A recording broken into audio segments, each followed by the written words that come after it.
All right. Having all sorts of problems today. Welcome to Animation Critique Time, afternoon edition. All right. Thank you for being patient. Computer is crashing and things are randomly turning off, so let's get this going. All right, so there's a few things in the folder. If you have something that you want me to look at, click the, hey Michelle, click the link in the description and you should be able to put anything in there, and I'll pull it up. So let's go ahead and get going. All right, I gotta see. I'm gonna clean out the folder a little bit.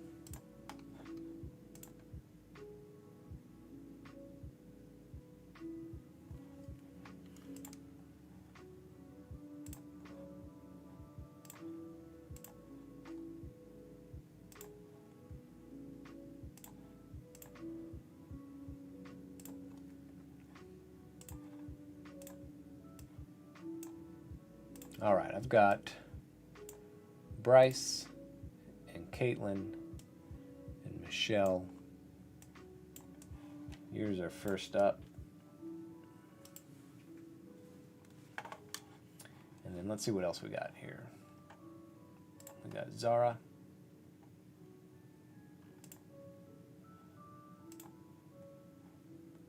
A couple by Zara.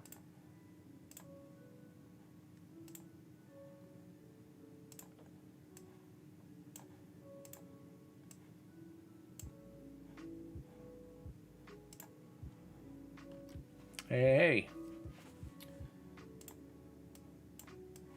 Zara, I'll get yours loaded up. There's yours. All right, I think I have one more. Let me get that. Ashley, we'll pull both of yours up.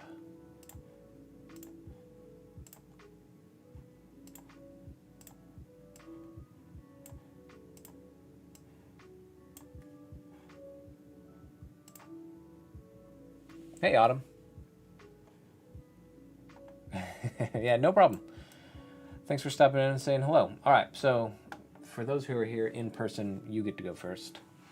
Michelle, I will start with yours. All right, so you say you have a bad example of a limp.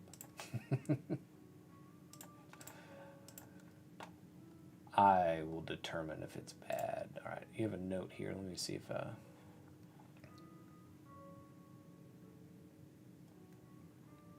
All right.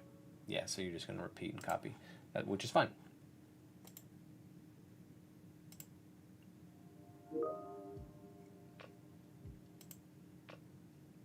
All right, so got a little bit of an issue, right? So what you want to think about, remember, Michelle, is those 5 poses, right? So this could be your contact, it could be your extreme down. But what's important, I think, right now, like think of a limp. You're kind of lifting. It's like that leg doesn't quite work, or at least you don't want to put weight on it, right? And a lot of times you're going to lift it up. And I think what you're going to need, well, number one, make sure you're looking at reference. But as you push forward through here, I think your hips need to rise into this position. But you've got a big problem in that you throw your weight way forward, right? Way forward. And then don't have anywhere to go. And then it's going to be, well, let me just kind of shift these feet around. So I think you did not, Bryce. Oh, I'm on the first one. So what I would encourage you to do, Michelle, is really think about those 5 poses, right?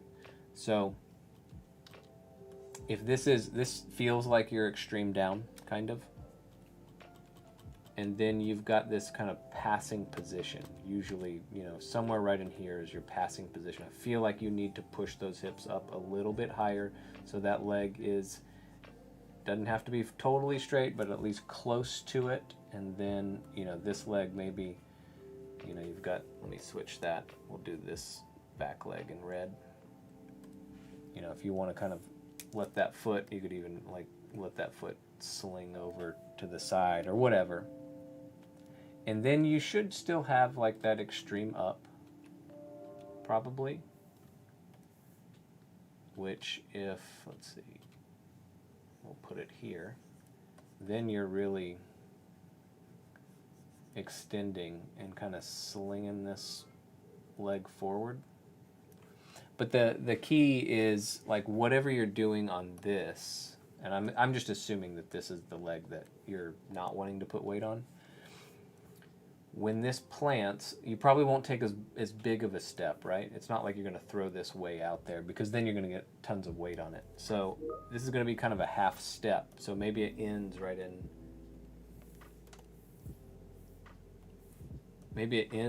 here. But then it's a real quick step to get this back over here, right? To get the weight off of it. So my recommendation is make sure you have reference. Build your main 5 poses, but it's going to be really hard if you don't have reference. So make sure you've got that. Then build your 5 poses. So again, you just have some stuff that's, you know, these hips are getting way too far forward. You don't have anywhere to go, and then the legs move on their own, basically. So you'll never have it where both feet are like moving. What you've got here is this foot, the back foot clearly is moving forward, so there's no weight on it. And then this foot right here is moving up slightly, so there's clearly no weight on it. Plus you've got the hips that are kind of frozen in space. So, you know, just grab that reference and kind of copy it a little bit. I mean, there's nothing wrong with that. Just make sure you're hitting all of those main poses. Okay? And even this, like you're doing that little kind of half step right there. We got to match those hips up with it though as well. All right. Zara, I said I would go to you next, and then Bryce will do you. If you have any questions, if anybody has any questions, just throw them in the chat, and we'll take a look. Zara, you had did you have a note? I feel like you had a note.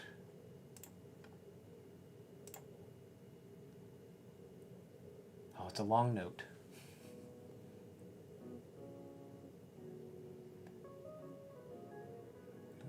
Sorry, I'm reading this note. Live footage of me reading. Okay, so you put both and you're not sure.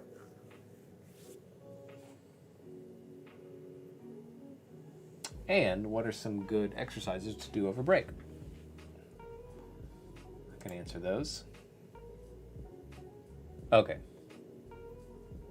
I figured it was you, Zara. Since you have the 2 first letters and the 3 first letters of your last name as well. All right.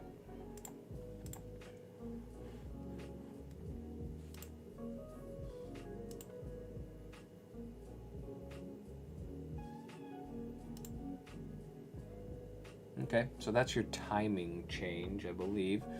And then you've got this that says March time. They do feel a little bit the same.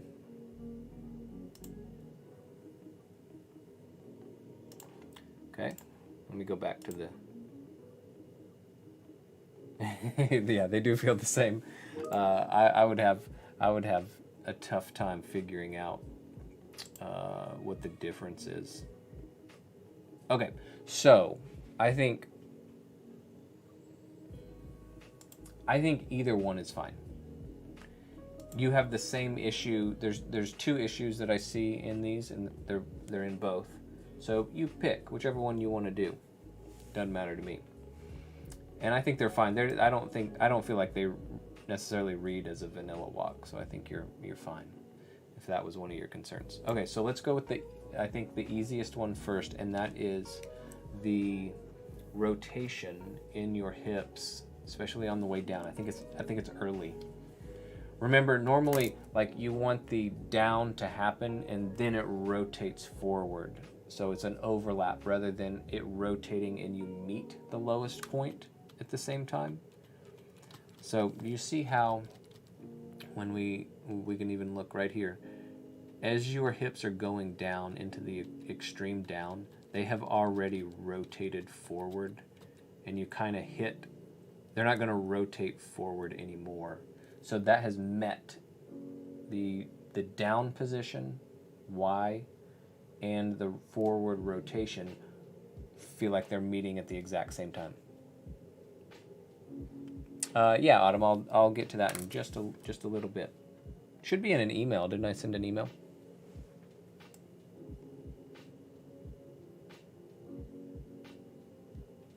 So it does the same thing here. We hit our low position and the forward rotation at the exact same time. Same thing here, same thing here. So you don't have to change the down, up and down movement. Leave that alone. What you want to change, it's basically you need to delay the forward rotation so that it hits, it's going to start to go up, and then you rotate forward.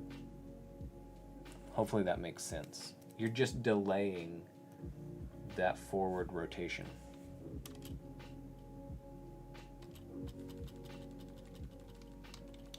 In fact, the way I would approach it is grab that whole curve, all the keys on that curve, and like shift them down 2 or 3 frames, and then I would play it and see what it looks like.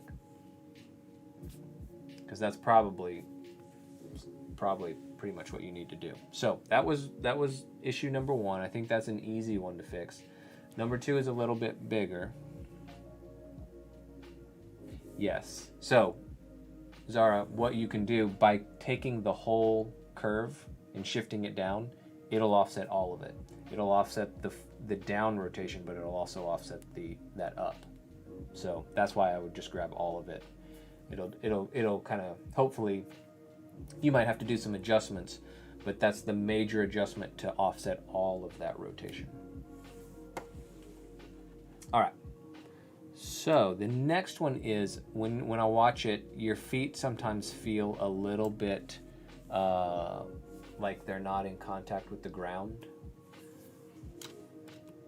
or the weight hasn't properly transferred before you're picking up another foot. Let's call it that. So let's just analyze.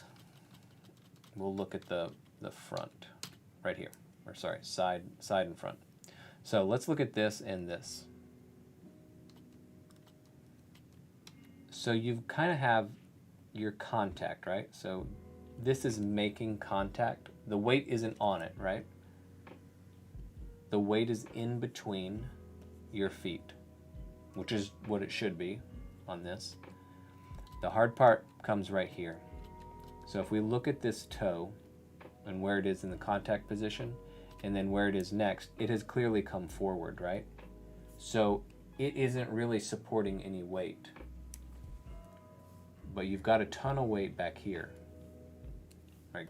You still have all the weight. And the foot hasn't come down, it's still there. So it doesn't feel like your feet are supporting any weight.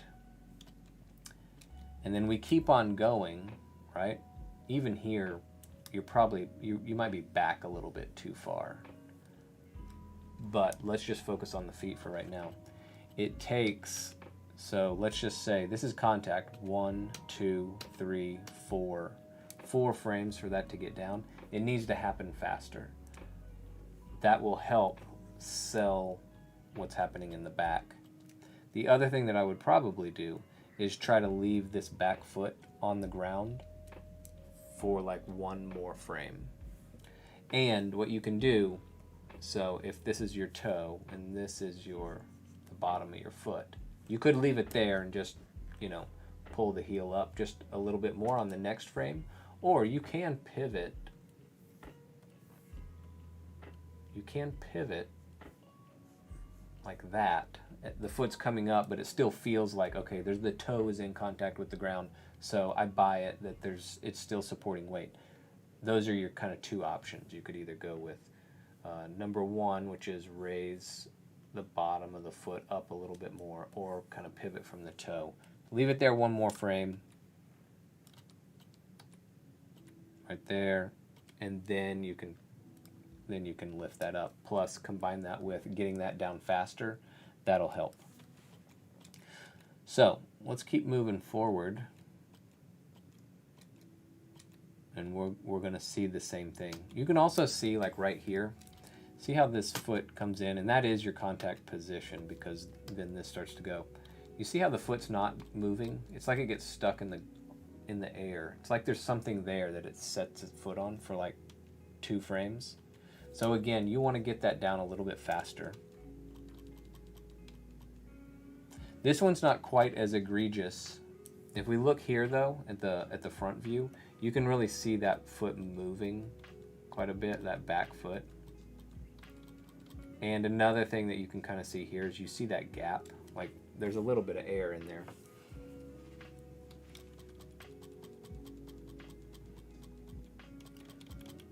So those are your 2 things.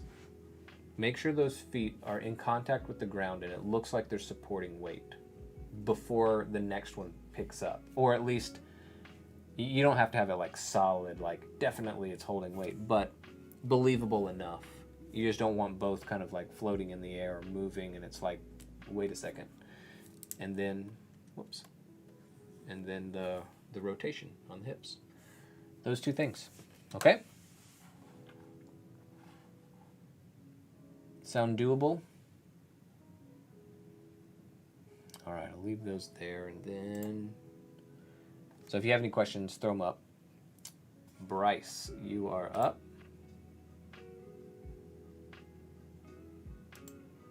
All right, Bryce, here is your thing, biggest thing right now. So you're kind of starting from a stop, so you've got some different stuff going on. Not necessarily. All right, great, Zara. Not necessarily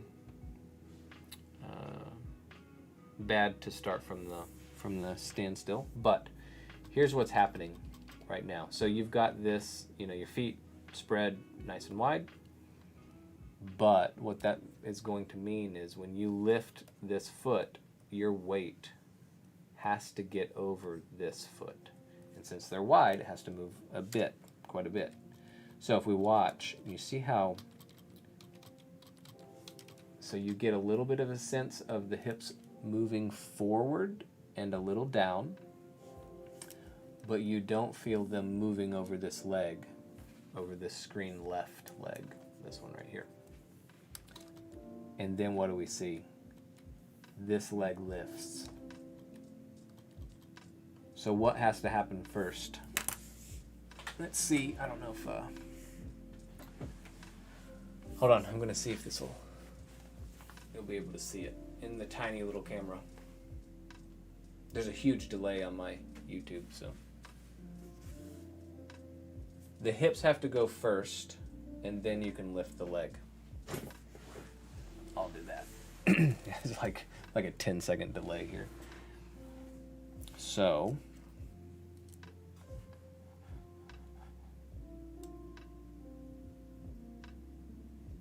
and I would say even with what you've got here in that position, you need to be more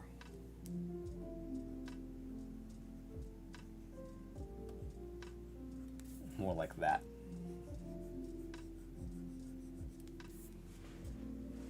So we got to travel a little bit further. So then we plant. And again, it's taking it a little bit where you can kind of see this where it's straight. You got to get it over this leg. So that's your biggest problem right now. the weight is way off. Now, for your walk, it feels a little bit, it's interesting, like you're really slamming those feet down. They kind of all land together, like it's like a flat feel. Nothing necessarily wrong with that, just a little bit stompy. So let's get that weight working, and I think it'll feel better. The other thing, it's a little bit harder to tell from this viewpoint, but I would recommend, you know, if we were looking at it from the front,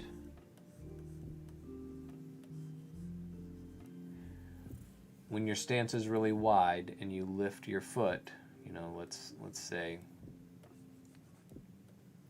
we've shifted our weight over, we're doing this, that foot is going to want to come in as it lifts up, and then as you step it can come back out. So let's say we're here,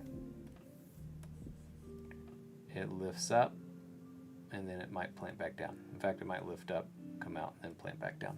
It depends. What I would say is, almost fell. What I would say is what you don't want it to do is it's down on the ground, it's up in the air, and then it's back down on the ground. So it's not moving on the same plane, or on the same axis. Okay? All right. Michelle, I'm going to close that. I can open it back up if somebody has a question. Zara, I'm going to close yours.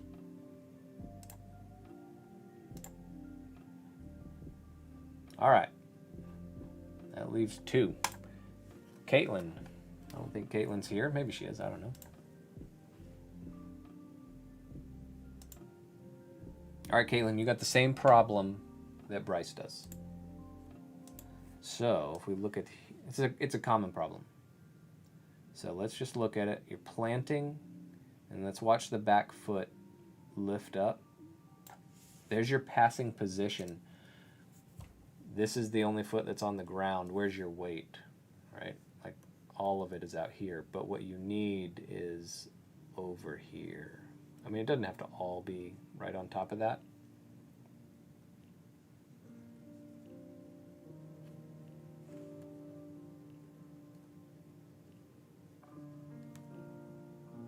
But we need that weight to get on top of that foot as much as you can so it's believable. Otherwise, it's going to look like your character's a robot and wants to fall over all the time.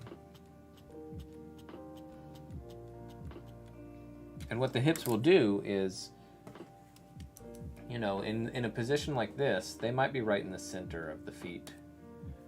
And then as the weight transfers, as this foot pushes down, they are drifting over. So the hips will rock, rock, rock, rock, right? They're just moving back and forth with each step. Doesn't necessarily have to move in that kind of an arc. Could come over, right? Depends. Depends on what kind of walk you're doing. Could be a much subtler move too. Might not be a big arc. The important thing is they're moving back and forth, transferring their weight to each foot so that you can lift the other one up. So we need this swaying. The further apart your feet are, the further you're going to end up having to travel. If your feet are very close, maybe it's a really small movement, but there will be some left to right movement. Otherwise, it's going to feel really robotic. Okay? So we need to move those back and forth. You can also see yours are moving in that same kind of all on the same axis or all on the same plane. Your foot is here, picks up, lays down, all on this big plane right here. Okay? Feet, when you pick them up, they move. They're not attached to an axis, right? So we need to move those in and out. Depends on what type of walk you're doing, and again, depends on how close you want those feet to be in general. The closer they are, like if your feet are really tight when you're standing, when you lift that up, they're going to tend to want to come out a little bit. So when we're taking that step, they swing out and then they come back in. Part of that is so you don't necessarily trip, right? You're not kicking the back of your leg as you move forward. When they're really wide, when you lift that foot up, they tend to pull in just because your weight is shifting over there. It's harder to keep that foot way out, right? So just natural kind of physics. You lift it up, it swings in, and then it comes back out. Okay? So those are your two notes, same as Bryce. Even though you're doing two different walks, same notes. All right, and then we've got Ashley. All right, so we got kind of a 3/4. So one thing, Ashley, you're going to want to do is you make sure everything's consistent. So right now, like your timing between your poses is feels different for each as you move from each main position to the next main position. So it's hard to kind of identify what's going on. So like that up move is really fast, and then we get in here and then it gets really slow. And then you have another up move, but it's very different. Not only is the like timing a little bit different, but like this move right here, they're not the same. So right now everything is different. So it's hard to necessarily make a judgment here. Again, I think the easiest thing, you're starting from a standstill. Again, the easiest thing for these is to start from your contact position, because right now that's not one of your main positions. You're having to do extra stuff to kind of get there, and that's your contact position really right now. And the only thing that's moved is that foot. The foot came out. If this is a proper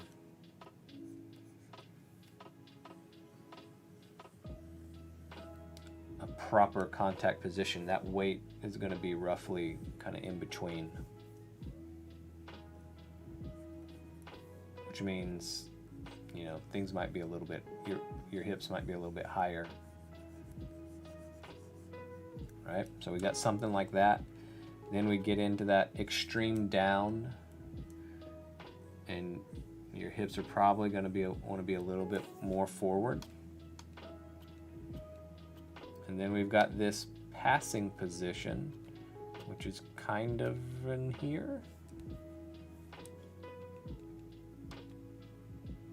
I would say your hips are just, I think they're okay here, but you get into your extreme up, somewhere in here, your hips need to be more forward. And then we go to your contact position, and you can see again, those hips need to be up here and probably a little bit more down. And then this should be somewhere right in here, should be your extreme down, similar to, let's see, where were we?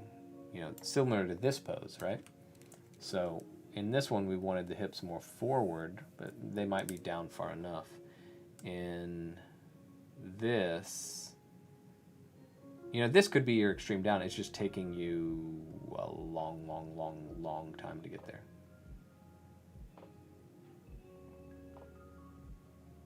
And then when we kind of move into some of this other stuff, you know, here's your passing position, but this, again, things are a little bit different. So what I would do is build those main poses. Build the main poses, and for right now, keep the timing the same in between each. So you got contact, extreme down, pass, extreme up, and contact. And just to keep it structured, just whatever you have the timing of, you know, if this is 1 and you want to put this as 5, then you'd have 9 and what? 13 and 17, whatever you want to pick. I mean, that's not your vanilla walk march timing, but I think right now you just need something that's structured, and then you can adjust after that, and then you can start to change things based on the type of walk that you want to do. But right now it's just a little bit messy. And then for this, I know it's the same thing, but you can kind of see some of the,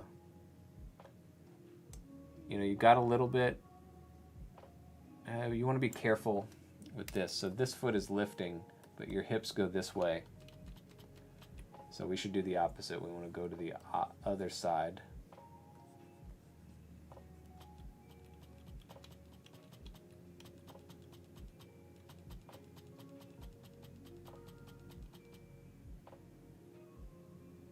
Okay. See if there was anything else in there.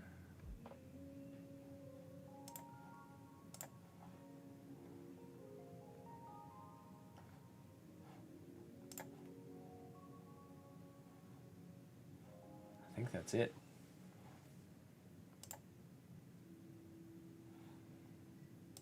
Okay, so Zara, you had asked, what could you be doing over the break if you're still here? So it depends. Like, I assume if you're wanting to do stuff over the break that you want to do animation, that might be your, at least you're thinking that might be your thing that you want to do. So that's cool. I also assume that you're probably going into animation too. So I'm making a lot of assumptions, but so animation 2 is like the first assignment is with this character, hips and legs. And you're gonna do like a 180 turn. You got a couple of options. I haven't taught that class in a while, so I'm not teaching it. You'll be with Professor Caldwell. But if it's still the same, then you do, it's just a weight shift. How are you dealing with weight moving between these legs as you do an action? So it can be a 180 turn, basically just turning around. So you got a character standing here and they're just gonna go around. That's all it is. Or you can do a side step. So again, you got a character here and they're gonna lean over and then they're gonna, let's get a different color here.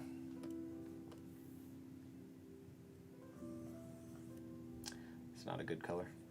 It's hard to, hurts my eyes. Punch their foot down.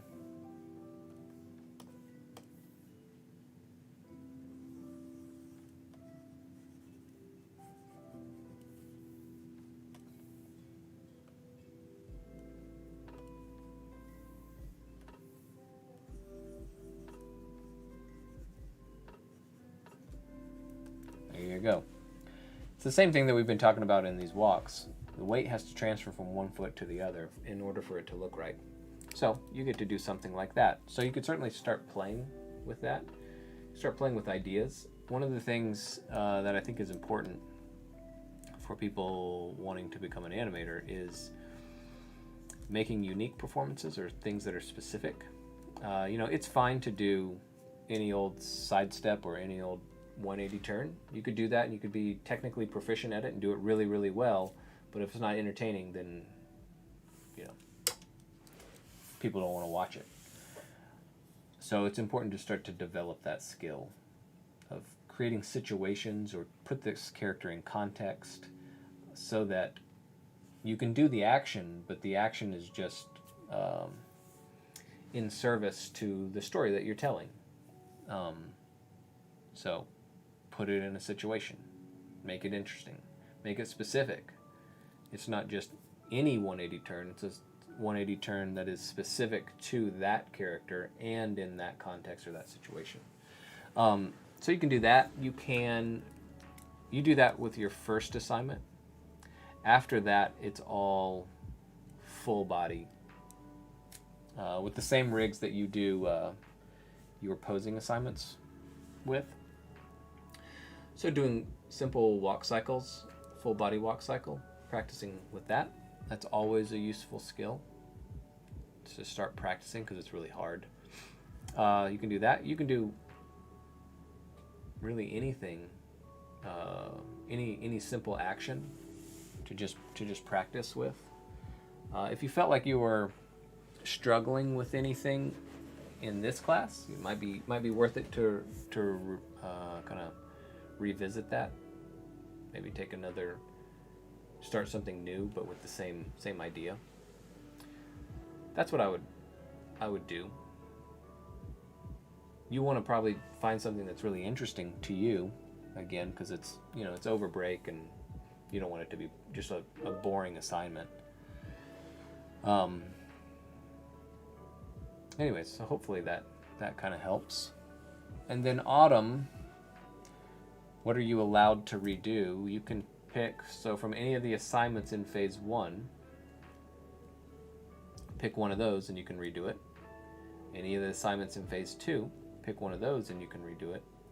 And then from phase 3, any 2 poses that you want to do, you can revise those. I'm putting all your grades in right now. I'm grading all your poses and everything. So those will all hopefully be coming up tonight. Everything from phase 3 has been critiqued, and I'm critiquing things from phase 2 right now.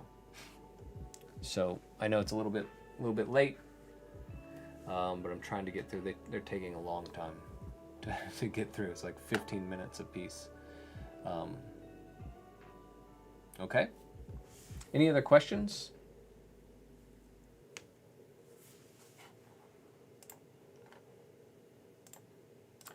Make sure there's nothing new. Yep, nothing new in there.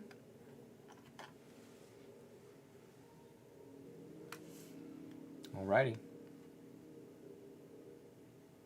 Well, if there's no other questions, how do you animate a character picking something up? Oh, okay. So you create a parent. So, man, it's been forever since I've done it. It's easy. Just Google parent and object in Maya. But what you need to determine is what you want to drive things. So let's, well, it doesn't matter what it is. Doesn't have to be heavy, but we'll just grab this book here. And what I mean by drive is, what do you want to actually animate? Do you want to animate the object, or do you want to animate the hand, or whatever it is that's, you know, touching the object or whatever? So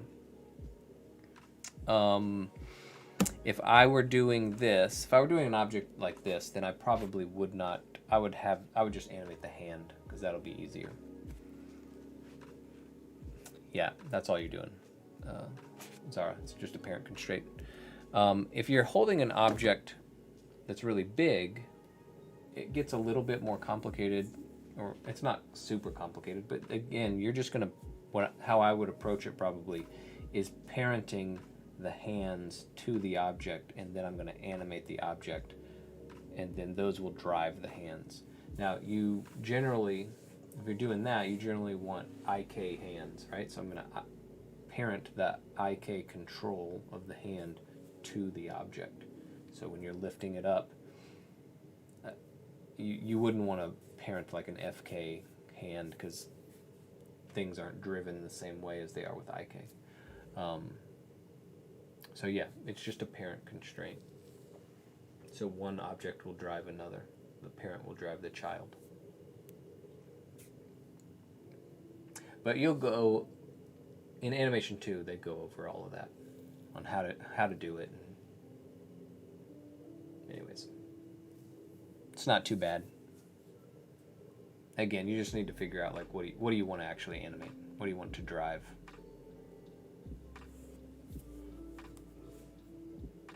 Okay. Anything else?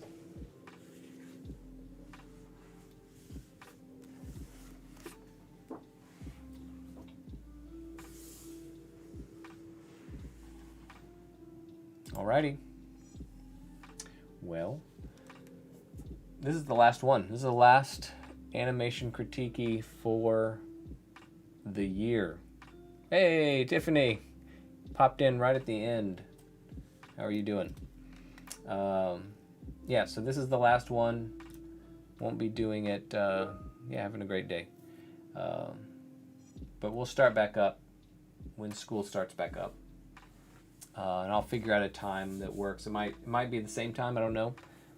What are my thoughts on Blender? Man, everybody's talking about Blender. Everybody wants to do Blender. I don't know. I've never used it. Seems cool. You know, it's the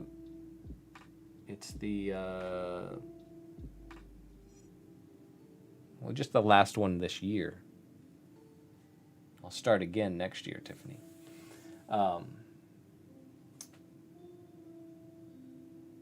You know, they do the same thing. Maya and Blender do the same things. Yes, there are different features and they might function a little bit differently, but ultimately it's the same, right?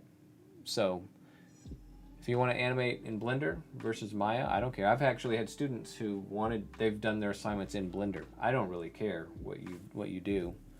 At the end of the day, it's just about the work that comes out. If you go work in studios, you'll work on all sorts of different programs. When I went to Rhythm and Hues, they had their own proprietary software. It was called Voodoo. Works really similar to Maya. Had some different features and obviously looked different and different functions, and the way you did things was very different. And there were some things that were better than Maya and some things that didn't work quite as well maybe as Maya. But again, it ultimately kind of works the same. You can go to some studios that use Maya, and they customize it so much that it doesn't even really look like Maya. So you can go to work at one studio that uses Maya and then another studio that uses Maya, and they'll look totally different just because they customize it differently, and they have their own tools that they make for those. So there's nothing wrong with using different programs. Maya is just kind of industry standard, so we use it, but I really don't care. It doesn't really matter to me what anybody uses. And eventually, you know, Maya will probably be replaced by something else. So I would say don't get attached to software. Software changes. But personal experience with Blender, I have not had any. I've never opened it, ever. But I know they're making a lot of cool new things. There has been a lot of investment in it, and so they're it's getting some attention. I'll say that. So it seems to be on the up, I guess. Do you use Blender, Zara?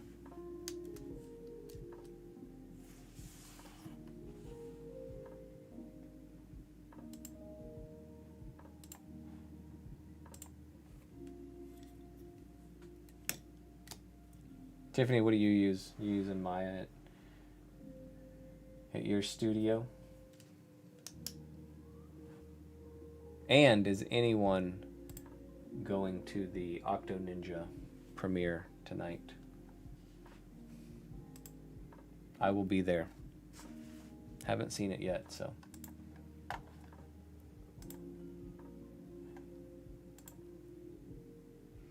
All right. Man, I'm about to fall asleep. You got into an entire debate about it in Rigging 1. So there are people who want to use it here, or is it they're saying it's better or worse, or they like rigging in Blender better than they like rigging in Maya? I only know how to do one thing. Blender only. So I would say one thing. You don't want to limit yourself to only one thing. Like if they can only animate in Blender, that's going to be tough. If you can only do one thing in one program, you're really limiting yourself. That's funny. Again, most of these programs work, they're so similar. I mean, you can pick up a new program. If you've animated in one, switching to the other, it's not that hard. Yeah, I only know how to animate. So I don't model, I don't rig, I don't do any of those other things. So I can only comment on animation and animation tools. One of the things that I really like with Maya and their animation tools is they haven't changed in a very long time. So I don't have to stay up to date on anything. Buttons are still there in the same spots that they've always been in for me. So when they come out with a new version, I'm like, I don't care. I still hit the same buttons, same 7 buttons. I don't have to worry about any of that.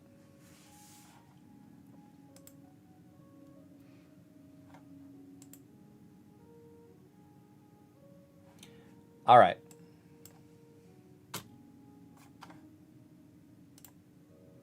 I'm going to head out. Hope you all have a wonderful weekend. Hope you have a great winter break for the students. Sorry, Tiffany, you are in the real world, professional world. You probably don't get a winter break like we do. And if I don't see you in the next little bit, hopefully I'll see you in January when the semester starts again. All right, everyone. So long.